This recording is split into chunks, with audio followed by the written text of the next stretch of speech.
Voilà, deuxième partie de cette matinale d'info. Bonjour à ceux qui nous rejoignent maintenant avec un invité politique. Aujourd'hui, c'est Stéphane Troussel, le président du conseil départemental de Seine-Saint-Denis. Merci d'être avec nous. Bonjour. Et mercredi, c'est le congrès, Oriane Mancini, de l'Association des départements de France. C'est la raison aussi de votre présence sur ce plateau. Vous êtes responsable des opérations spéciales de Public Sénat. Bonjour Cyril. Spécialiste politique. Bonjour, merci d'être avec nous. Et Pascal Jalabert du groupe EBRA, qui représente le Dauphiné, dont la rédaction est assurée par Jean-Pierre Souchon. Merci d'être là. Vous dirigez le bureau parisien du groupe EBRA, Pascal. Stéphane Troussel, le président de la République à la télévision hier soir, 61% des Français pas convaincus. Est-ce que c'est un sondage Harris interactif? Vous faites partie des convaincus, pas convaincus? Je fais partie des 61% pas convaincus. À l'évidence, bon, au-delà de l'exercice... Mais pourquoi? Expliquez pourquoi précisément. Au-delà de l'exercice de communication convenu pour un président... Mais que vous avez trouvé bon? Convenu, parce que pour ce président de la République qui nous avait expliqué qu'il fallait avoir une autre forme de dialogue direct avec les Français, de communication ou transparente. On a eu dans le bureau de l'Élysée avec des journalistes qui passent une première partie de l'émission quasiment à revenir sur un certain nombre de mots. Bon, franchement, pas de la faute du président de la République. Non, c'est plutôt le statut de président de la République dans nos institutions qui amène à ce type de dialogue. Enfin, franchement, on aurait besoin d'aller sur le fond, y compris d'un certain nombre de relents sur des sujets. Moi, je ne suis pas convaincu, puis surtout, je ne suis sur la forme, mais je ne suis pas convaincu sur le fond. Alors, justement, qu'est-ce qui préoccupe les Français? C'est la façon dont parle le bonhomme ou bien c'est le contenu de ces réformes? Non, c'est ce que j'allais vous dire. Moi, je ne suis pas convaincu par l'exercice, parce que je pense qu'il faut en finir avec cette forme de président de la République dans nos institutions qui est un peu au-dessus de tout le monde, qui ne rend compte à personne, qui est finalement responsable de rien. Mais surtout, c'est sur le fond de sa politique. Bon, écoutez, il a voulu faire la démonstration qu'il n'était pas le président des riches, et c'est tout l'inverse. Puisque la réalité, c'est que quand il s'agit d'apporter des mesures favorables, bien, c'est tout de suite maintenant, et ça c'est clair, pour les plus riches des plus riches. Et puis quand il s'agit de protéger les Français, ou par exemple sur les questions du travail, ou sur les questions concernant nos quartiers, tout ça c'est renvoyé à plus tard. Et on verra. A quand même parlé, Stéphane Troussel. Est-ce que selon vous, hier soir, il a quand même parlé à la gauche, Emmanuel Macron? D'abord, moi je ne sais pas ce que ça veut dire qu'Emmanuel Macron parle à la gauche. Emmanuel Macron, maintenant c'est clair. Quand il parle protection, quand il parle formation, quand il parle apprentissage, quand il parle lutte contre le chômage, est-ce que ça vous parle? Mais sauf que en ce qui concerne ces sujets-là, c'est systématiquement renvoyé à plus tard, et puis c'est surtout le flou le plus complet. Quand il parle logement social, alors là, excusez-moi, il nous a incité à parler clairement, nous les responsables politiques, à utiliser des mots simples. Je vais donc faire comme lui en matière de logement, et notamment de logement social. C'était du charabia, mais le charabia le plus complet. Soit parce que il nous ment aux organismes HLM, soit c'est son gouvernement qui lui ment sur les mesures qu'il va prendre. Pascal Jalabert. Au fond, donc, il veut relancer une politique de l'offre. Il a augmenté l'allocation adulte handicapé, il a augmenté le minimum vieillesse. Quand? Là, l'allocation adulte handicapé, le minimum vieillesse, il vient de les augmenter. Et il a donné 5 milliards de cadeaux fiscaux aux très riches. Peut-être, il a fait ces augmentations-là. Mais il y a des choix. C'est totalement déséquilibré. D'accord, mais il a augmenté plus que l'a fait le précédent gouvernement. Il a également lancé une politique de l'offre qui est complètement dans la continuité du CICE. Au fond, qu'est-ce qui change avec le gouvernement précédent? Oui, mais écoutez, si les Français, notamment les gens de gauche, ne se sont pas mobilisés pour permettre à la gauche de valider son projet, c'est bien que cette politique, y compris exclusivement tournée vers l'offre, ne donnait pas satisfaction. Et d'ailleurs, dont l'absence de résultats nous a coûté très cher. Oui. Donc, me demandez pas à moi, ils se sont par pas exemple, mobilisés pour les frondeurs. ne me demandez pas à moi de soutenir une politique qui irait encore plus loin. Par exemple, moi, j'étais pas favorable à la loi El Khomri. Je ne vais pas soutenir aujourd'hui une loi travail et des ordonnances travail qui sont puissance 10 par rapport rapport à ce qui a été fait dans cette loi El Khomri. Et je pourrais multiplier les exemples de cette nature. Sur la prochaine réforme, la réforme de la formation professionnelle, de l'apprentissage et de l'assurance chômage, est-ce que là, vous pourriez soutenir Emmanuel Macron ? Mais on verra bien quel est le contenu. Si c'est pour flexibiliser, si c'est pour précariser davantage les salariés, non, je ne pourrais pas soutenir. Quand hier, il dit 15 milliards d'euros pour la formation, ça vous va ? Mais oui, d'accord, ce chiffre est intéressant, mais on verra bien pourquoi faire et quelles sont les conditions. Enfin, il ne suffit pas de proclamer. Ce que je vois pour l'instant, c'est en matière de travail, la flexibilisation, la précarisation. Le volet sécurisation des parcours professionnels, l'action en faveur de la formation, de l'innovation, de l'accompagnement des salariés tout au long de la vie, eh bien ça, c'est jamais pour tout de suite, c'est toujours envoyé à plus tard. Alors vous parliez du logement il y a quelques instants. Hier, il a demandé une forme de concorde nationale sur sa politique du logement. Est-ce que vous seriez prêt à le suivre ? Mais là encore, enfin écoutez, tout ça c'est des mots. La concorde nationale, c'est on demande des efforts aux uns et on n'en demande aucun aux autres. Et les efforts qui sont demandés aux uns, c'est à qui ? C'est en fait aux locataires les plus modestes, parce qu'ils baissent l'APL, 5 € depuis le 1er octobre, il baissera l'APL à partir de janvier 2018, et il prend l'argent des locataires, parce que quand même, tout de même, les loyers, c'est l'argent des locataires.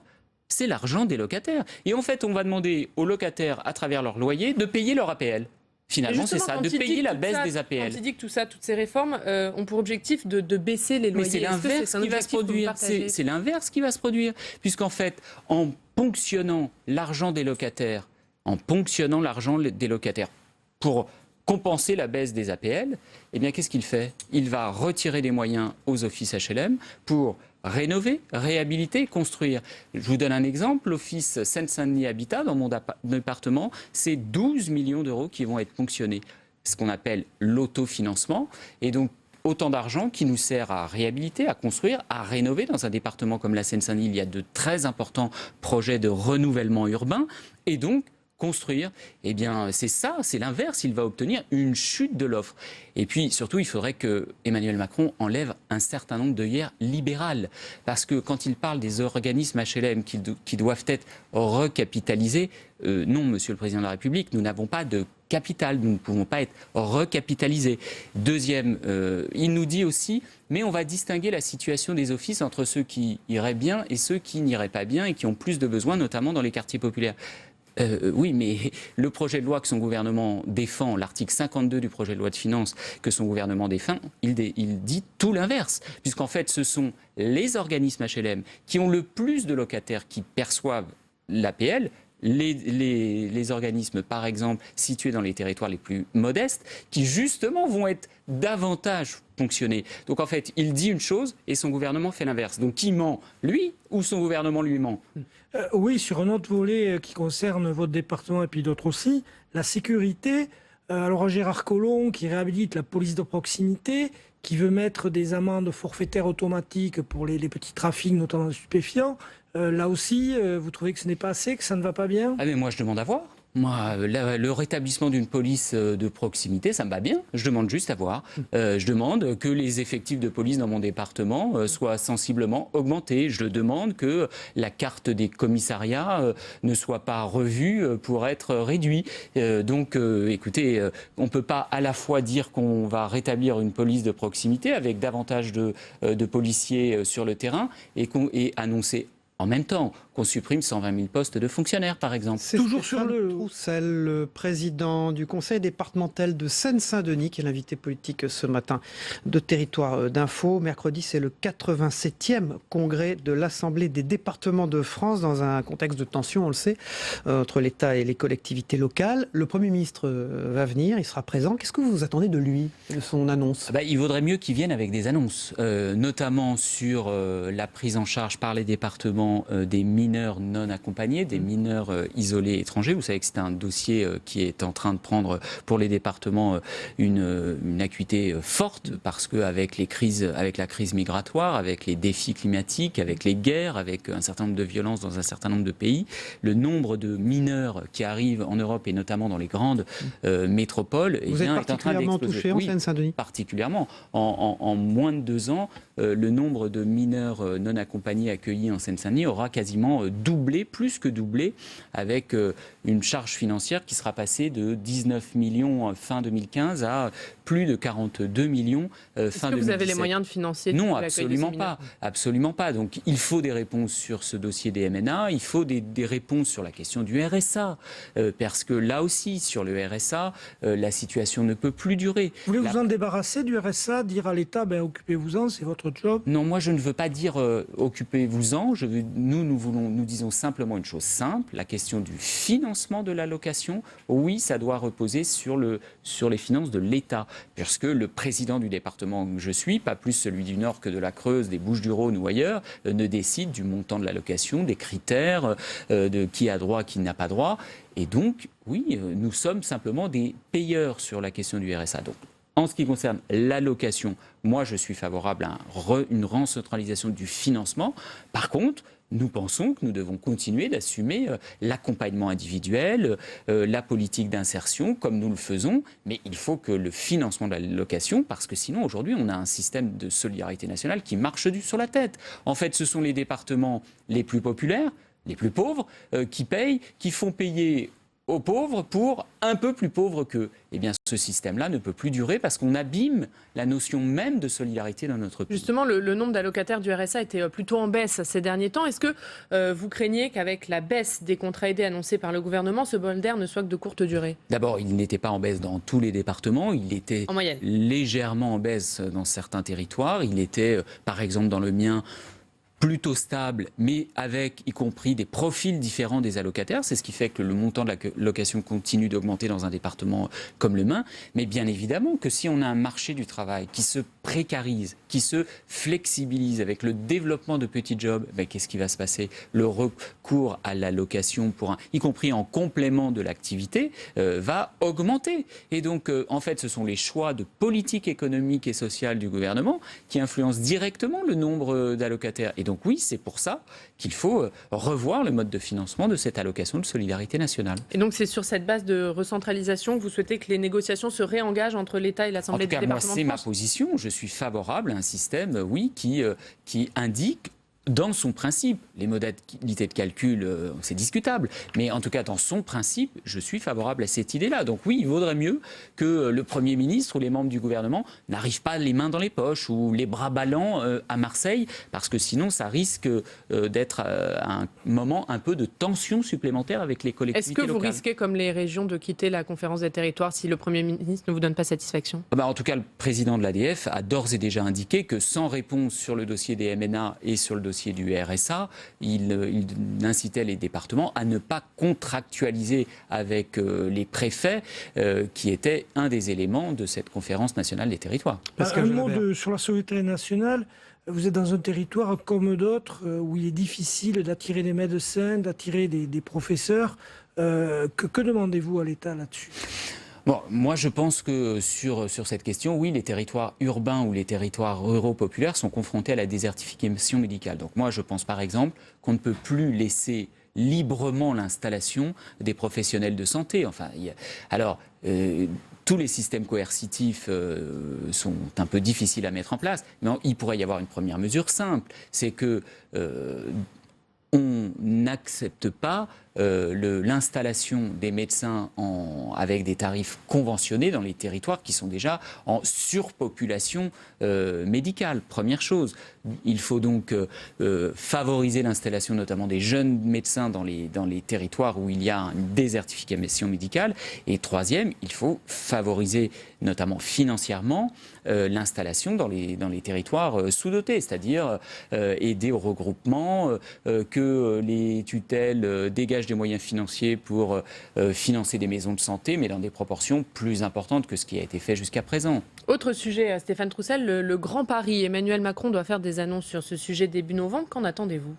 Déjà, il y a un problème de méthode, parce que là aussi, on nous annonçait une nouvelle manière de faire de la politique, la transparence, le débat. Et depuis cet été que ce sujet est sur la table, ce qui règne, c'est surtout l'opacité, avec des conciliabules, avec les uns, avec les autres, mais surtout pas de débat transparent. Donc première chose, moi je veux savoir quel est le statut de la prochaine conférence sur ce sujet. Est-ce que c'est une conférence au cours de laquelle Jupiter viendra annoncer sa position et c'est circulé, il n'y a rien à voir, ou est-ce qu'on ouvre un cycle de discussion, de débat pour la recherche d'un compromis? Moi, je ne crois plus au grand soir et au Big Bang territorial sur ces questions, notamment sur le Grand Paris. Deuxième chose, je considère que moi, je veux savoir tout ça, pourquoi faire? Quel est l'objectif? Il ne suffit pas de proclamer je ne sais quel objectif de modernisation. Il faut nous dire pourquoi faire. C'est pour renforcer l'égalité? C'est pour mieux développer le service public local dans les territoires où il n'y en a pas suffisamment? Parce que j'entends qu'on nous dit non, c'est pour renforcer l'attractivité du Grand Paris sur l'international. Mais en quoi les compétences sociales des départements renforceraient l'attractivité ou la compétitivité internationale? Troisième sujet, la démocratie dans tout ça. Parce que le développement depuis des années des institutions, des machins qui ne sont désignés par personne et surtout pas au suffrage universel direct, mais qui ont plein de compétences et à qui on donne des moyens, nos concitoyens ne sont jamais appelés à se prononcer sur tout ça. Donc de la démocratie, la préservation des services publics de proximité. Et dans ce cadre-là, les départements, y compris en Île-de-France, ont des choses à faire valoir. Oui, Stéphane Troussel, Jean-Louis Borloo alertait récemment, faute de politique de la ville, attention, on peut revenir aux émeutes de 2005 et à de fortes tensions. Vous le sentez ça dans la Seine-Saint-Denis? D'abord, Jean-Louis Borloo a été celui qui est notamment à l'origine de la grande politique de renouvellement urbain. Donc quand Jean-Louis Borloo porte ce message-là, c'est une alerte sérieuse. Et oui, là, moi j'ai des inquiétudes. Le gouvernement a passé son été à supprimer les contrats aidés, à réduire les moyens de la politique de la ville. Près de 50 millions d'euros. Ça se traduit par 2 millions d'euros en moins pour des associations ou des villes dans un territoire comme le mien. Quand on s'attaque au logement social, si vraiment cette mesure est mise en œuvre, c'est la fin de la rénovation urbaine sur le logement social, c'est la fin de la rénovation urbaine dans un département comme le mien. Eh bien, écoutez, c'est très inquiétant. La politique de la ville, les quartiers populaires, c'est très fragile, c'est très complexe. Et donc moi, j'appelle le gouvernement à beaucoup de responsabilités. Il prend des risques très importants. On ne peut pas fragiliser ces quartiers dans une période de crise et de précarité. Jacques Mézard vous dit que le financement de la politique de la ville sera sanctuarisé durant tout le quinquennat. Ça devrait vous rassurer. Mais très bien, ils ont fait l'inverse dans le courant de l'été. Donc comment les croire ? Stéphane Troussel, dernière question. Paris 2024, c'est une grosse affaire pour bien évidemment. C'est un défi extraordinaire. Est-ce que vous attendez des JO ? Je l'ai dit, c'est un formidable accélérateur de développement pour un territoire comme la Seine-Saint-Denis. Bien sûr que c'est positif. Et d'ailleurs, il a fallu la mobilisation à la fois de l'État, de la ville de Paris, notamment la volonté d'Anne Hidalgo de porter un projet très fort pour faire de ce projet le moyen de recoudre justement les liens entre Paris et sa banlieue et un territoire populaire et jeune comme la Seine-Saint-Denis. Donc oui, c'est un projet très important. Je souhaite, nous sommes d'ores et déjà au travail. Nous sommes d'ores et déjà au travail avec l'ensemble des acteurs économiques, sociaux, culturels, sportifs, l'ensemble des collectivités de la Seine-Saint-Denis pour faire que ce projet serve le territoire et ses habitants. On est au travail dès maintenant. Stéphane Troussel, président du conseil départemental de Seine-Saint-Denis, est notre invité. On retrouvera votre interview sur les sites internet de la presse quotidienne régionale ce matin. Merci. On passe au débrief de vos propos dans un instant. Merci Stéphane Troussel.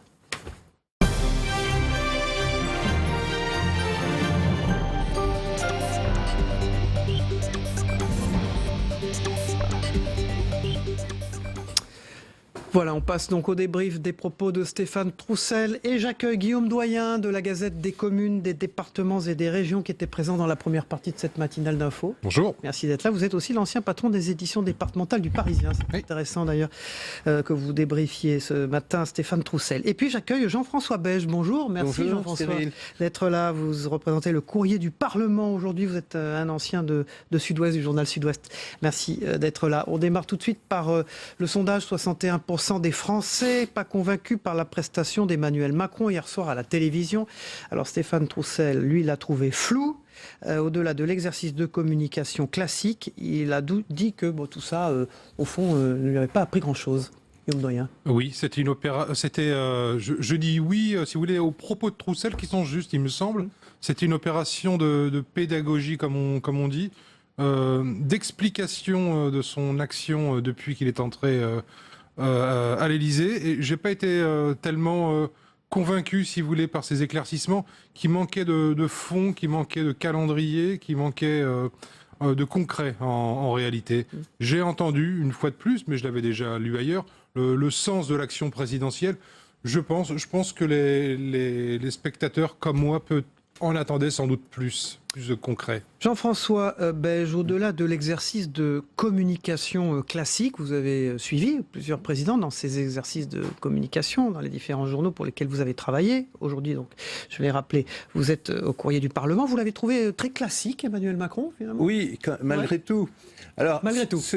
Oui, parce qu'il a voulu donner une impression plus moderniste, mais en réalité, il n'y avait rien de plus classique que par le tableau qui était moderne. Oui, ce coin de l'Élysée avec 3 journalistes en face. Et peut-être que cette tradition a du bon. C'était pas en soi, c'était pas une mauvaise idée. Et c'était voulu de la part du président de la République. C'était voulu, voilà. Et alors après, il s'est distingué de ses 2 prédécesseurs immédiats en rajoutant quelque chose d'un peu surprenant, que je vois assez peu commenté ce matin, mais qui m'a beaucoup surpris. C'est une sorte de dimension philosophique sur un peu comme s'il voulait pas seulement transformer la France, mais transformer les Français. Il a parlé des passions sombres de la France, il a parlé de la jalousie. La jalousie, beaucoup. C'était une sorte de... Et alors ça rappelait presque de Mitterrand, même si on n'en était pas aux forces de l'esprit, on en est loin. Mais c'était assez curieux. Et ça venait un petit peu bizarrement, parce qu'en même temps, il y avait un souci du détail, je dirais, jacobin, centralisateur, dans l'explication de la réforme de la formation professionnelle, du logement. Alors c'était un peu bizarre, et je pense que le message que l'on annonçait, c'est-à-dire à savoir « je ne suis pas le président des riches », je pense que tout ça s'est un peu noyé. Guillaume Doyen, donc les commentaires des annonces d'Emmanuel Macron, Stéphane Troussard, notre invité, 15 milliards d'euros pour la formation, chiffre intéressant, a dit Stéphane Troussel. Par contre, pas de concorde nationale selon lui sur la politique du logement, vous avez entendu, notre invité. Oui, forcément. Je baisse les allocations, les APL de 5 € et je vous demande de baisser les loyers d'autant. Comment voulez-vous que les bailleurs sociaux ou ceux qui ont la responsabilité du logement social l'acceptent facilement ?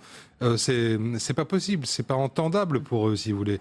Ce sont des mesures à effet immédiat, tandis que la politique du président de la République, qui est celle du développement de l'offre de logement, qui est une politique tout à fait cohérente vis-à-vis de ce qu'il est, elle va produire ses effets à beaucoup plus long terme, si vous voulez. Donc là, il y a bel et bien un hiatus entre ce que je fais tout de suite, qui coûte directement aux organismes HLM, et ce que je voudrais faire, c'est augmenter l'offre. Ça viendra dans un second temps. Mais le second temps, si vous voulez, il faut assumer quand même pendant un certain temps, en attendant. Voilà, effectivement, un des soucis qu'on a. Je comprends bien le point de vue de Troussel là-dessus. En effet. On demande des efforts aux locataires les plus modestes. Oui, alors ce qui est bien, ça va arriver plus tard, si vous voulez. C'est ça, en gros, ce qu'a répété plusieurs fois Troussel. C'est un peu le sentiment qu'on a pu avoir hier. Alors Stéphane Troussel, il a été un peu sévère pas sur le plan du logement. Je pense qu'on peut partager complètement ce qu'il a dit. Mais évidemment, il a une vision de gauche de la politique Macron, et la gauche en ce moment, sans parler de la gauche, la France insoumise, qui elle va très loin dans la critique, mais même la gauche socialiste a tendance à beaucoup critiquer Macron et à critiquer son libéralisme. Or, si je relis ce qui a été dit hier, il y a évidemment cet allègement important de l'ISF, mais en réalité, c'est pas très libéral, la politique qu'il présente. C'est de l'action, et c'est de l'action d'État. C'est presque jupitero-bonapartiste. C'est une nouvelle expression de Jean-François Beige. Il veut de l'action, ce qui est louable, mais c'est pas du tout en libérant les forces du capital, et pas vraiment. Guillaume Doyen, je me tourne vers l'ancien patron des éditions départementales du Parisien. Sur le Grand Paris, Stéphane Troussel a dit pas de concertation. Au fond, pourquoi faire le Grand Paris s'il n'y a pas de concertation ? Oui. Il faut quand même rappeler en préambule que l'actuel Grand Paris, la métropole du Grand Paris, est complexe, sinon confuse, et, ce qui est sûr, incompréhensible pour les citoyens. Donc là, vous avez le parfait système qui ne marche pas, avec un empilement de strates, et des territoires, des départements... Qui coûte cher. Qui coûte cher, oui, et mais surtout qui ne produit pas ses effets et qui n'ont aucune visibilité démocratique. Qui sait qui est le patron du Grand Paris? Je vais vous le dire, c'est pas un scoop, c'est Patrick Collier. Mais combien le savent parmi les Français? Évidemment, cette structure-là, elle ne marche pas. Il faut la mettre à bas. Il faut la réviser de fond en comble. Sa fiscalité est complexe. Ses modes de financement sont pas clairs. On ne sait pas trop ce qu'elle fait. Elle est chargée de des intérêts dits métropolitains. Mais c'est quand même la maire de Paris qui décide de fermer les quais, ce qui a des effets sur la totalité des voitures et de la banlieue. Donc, si vous voulez, cette structure-là, elle doit être changée. Et l'idée de Macron, je suis sûr qu'il a dans l'idée de faire disparaître peut-être les départements. Pour moi, cette strate-là. Jean-François Beige, le Premier ministre va être très attendu au 87e congrès de l'Assemblée des départements de France, visiblement. Stéphane Troussel attend des annonces. Vous avez entendu ce qu'il a dit ce matin? Oui, alors, ce qui risque de se passer, c'est à Marseille, je crois, le congrès des départements de France. Ça va ressembler un peu à ce qui s'est passé au congrès des régions de France. C'est-à-dire qu'il va y avoir, on va discuter sérieusement le bout de gras. Il y a cette fameuse politique des compensations qui est pas nette. Et puis surtout, dans le cas très précis des départements, et ça Stéphane Troussel l'a très bien expliqué, il y a des surcharges de solidarité de plus en plus grandes, notamment liées à la question des migrants. Et ça, c'est vrai que les mineurs non accompagnés. Et puis, sans parler de la hausse du RSA et de différences... Ils peuvent claquer la porte. Moi, je m'adresse aux spécialistes des départements, là. Ils sont parfaitement capables d'annoncer qu'ils ne reviendront pas à une prochaine conférence nationale des territoires. Oui, je pense qu'ils peuvent très bien embrayer sur les régions. D'ailleurs, c'est ce qu'il laisse entendre. On verra quelles seront les annonces du Premier ministre. Il est évident que sans région, sans département, je ne sais pas à quoi ressemble une conférence nationale des territoires. On terminera là-dessus. Merci Guillaume Doyen de la Gazette des communes, des départements et des régions. Merci Jean-François Beige d'être venu sur ce plateau. Vous reviendrez et vous représentiez le courrier du Parlement. Ce matin, on passe au ZAP Monde. Les territoires du monde dans cette matinale, ce qu'il s'est passé à l'international ces dernières heures avec notre partenaire TV5 Monde. On le regarde ensemble.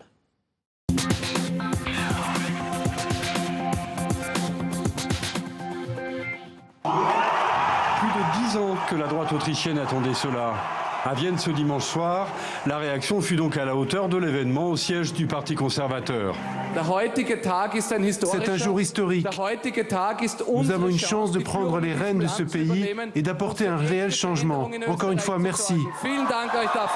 Le Parti chrétien-démocrate OVP de Sebastian Kurz se retrouve le mieux placé pour créer une coalition de gouvernement. S'il y parvient, à 31 ans, Sebastian Kurz deviendra le plus jeune dirigeant européen. À l'Élysée, le président a reçu 3 journalistes.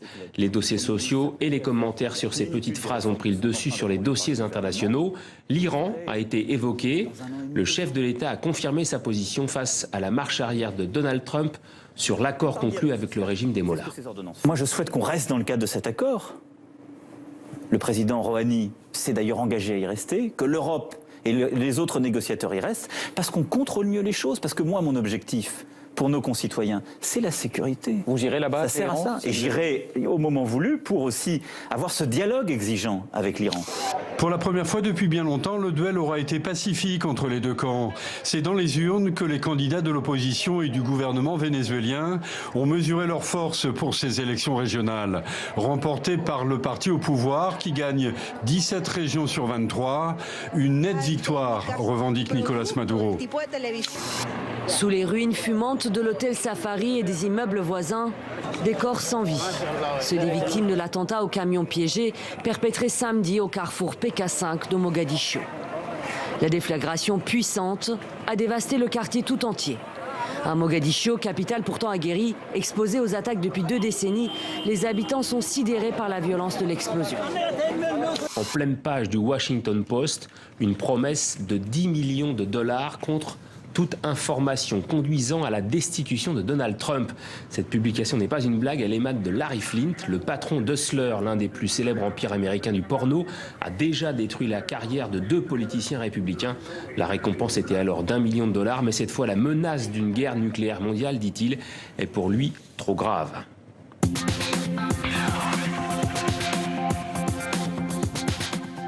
Voilà, fin de cette émission. On se retrouve demain à la même heure. Merci de nous avoir suivis et merci de votre fidélité. Bonne journée.